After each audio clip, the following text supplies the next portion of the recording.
Hey everybody, welcome to the KetoMom page. My name is Stephanie. Happy Friday if you're watching live. Good morning, and I am tuning in from Minnesota. Clearly, the wind just picked up. I was going to sit outside because it's so loud. Well, it's not super loud in my house, but we have some people coming. We have some people staying. We have some people here. It's going to be a super fun weekend, and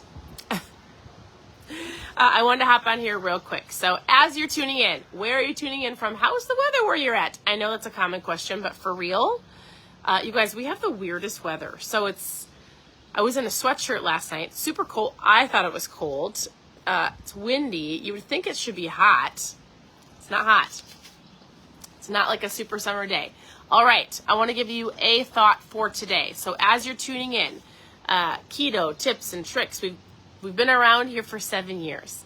So anything that you're looking for, you can either, number one, send me a message. Number two, go to ketomomsecrets.com. There's a blog with so many different recipes. Number three, I like to give you something to think about on your morning mindset to help you through your day.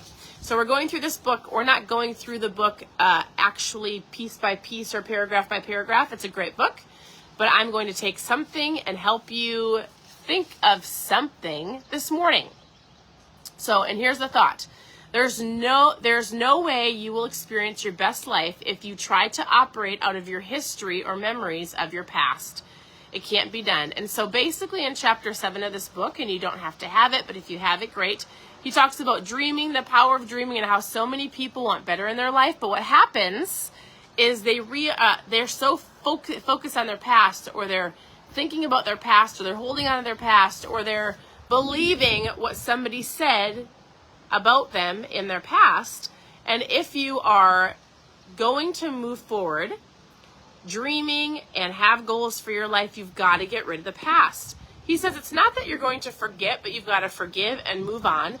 Because let's just say, for instance, and I've said this before, but oftentimes people will say things here like, I never was taught to eat healthy. Because most people are here for fat loss, right? My hair is really annoying me. Most people are here for fat loss. I usually have a hat on, so it's so bright. So people will say things like, I never was taught to eat healthy, or I never was told to do that, or my family, or I was always told I'm going to be, and it's constantly like what I was told, what I can't have, how I was taught, when in reality, everybody on here, y'all are adults, right? And part of being an adult is we all have to grow up. And so I was talking to a lady the other day, and I said, I know, I'm so sorry that your family did not teach you how to eat healthy. You weren't told to drink water. You weren't taught how to have healthy, good habits. But guess what? You have an awareness of what you should do because you listen to me and you listen to other people. So there's an aspect of not living in the past anymore, but going, all right, what do I want? I'm not going to blame or shame or justify what I've learned or did not learn years ago, but I'm going to take control today. I'm going to get up and stop blaming and saying, well, let me ask you this. Who always claims they're not a morning person? Do any of you say that? Oh, I'm not a morning person. I'm not a morning person. I always tell people, if you can own your morning, you can own your life. What does that mean? Goodness. Own your morning, own your day. Own your morning, own your life. I said that to somebody the other day, and they were like, I don't agree with that. And I said, why? And they were like, well, it doesn't make sense. Own your morning, own your day. And I said, owning your morning means getting up, being mindful, taking time for yourself, like sitting down and like breathing as you take in your day, setting good intentions, maybe journaling, maybe moving your body. Like owning your morning to me is either one, you get up with intentions to, like, I'm going to have a great day. I'm going to read and work on my mindset. I'm going to make good choices for breakfast. I'm going to own my morning, because when I do that and I walk out my door, I have a positive attitude because I owned my morning. Or on the flip side of it, if you wake up, you hit your snooze, you're late, kids are screaming, you don't have any food in the house for breakfast, like all of these things, you're going to walk out your door with a different attitude, which is going to reflect on your entire day. Does that make sense? So when I say own your morning, own your day, I think it's super powerful. That's one of the most powerful books I think people can go through is The Morning Miracle.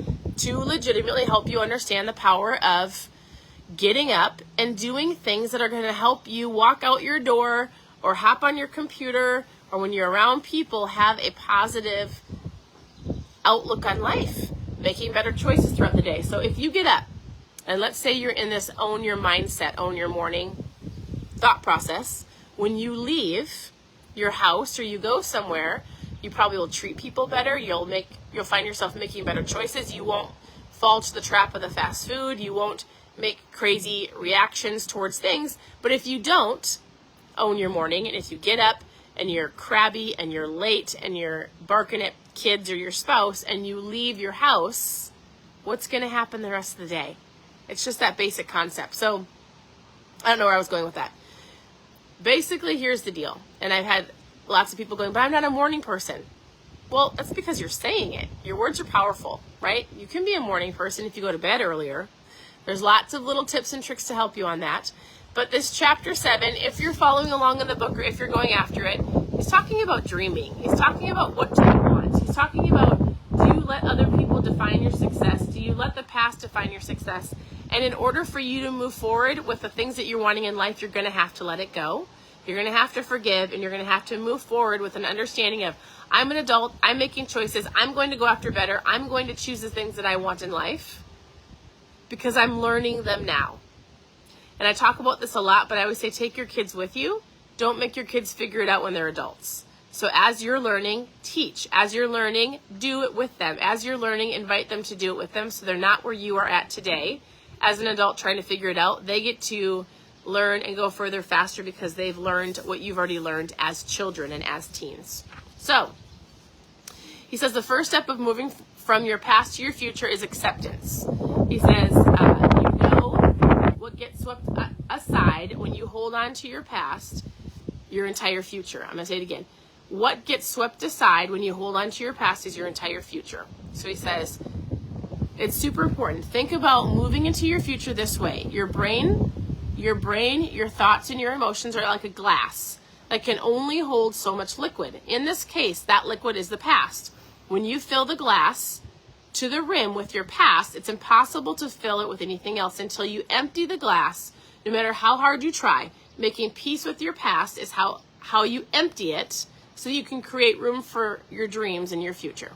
So, I thought that was great. If there's anything you think about today, think about maybe what has been holding you back from going after better, what has been holding you back from joining the gym, eating better. Are you making excuses? Do you need an accountability partner? Have you been believing what people have said about you? He says it's not your future that you're afraid of. It's the past that makes you anxious and scared of dreaming. So that's a great awareness. If you look at the excuses you've been making or the thoughts that you think, or maybe the words that come out of your mouth, is it a reflection of your past? What do you have to let go so that you can move forward? So that was chapter 7. We'll continue to go along in this book, but it's great. It's all great. All right, here's the deal. I'm here to help. I'm here to give you any wisdom and knowledge that we have learned over the last 7 years about food and fitness and ketones and all of the things. Otherwise, just continue to tune in here. So please don't be afraid to reach out and ask questions. I answer them every single day. They will get answered. If you want to go to ketomomsecrets.com, head over there and you can go ahead and grab some recipes and different things. Otherwise, I hope you have a really incredible Friday, a really incredible weekend. We've got people coming in, flying in. We're going to have a fun little mastermind at our house. It's going to be great. I'll let you go, and we'll talk to you soon. Bye, everybody.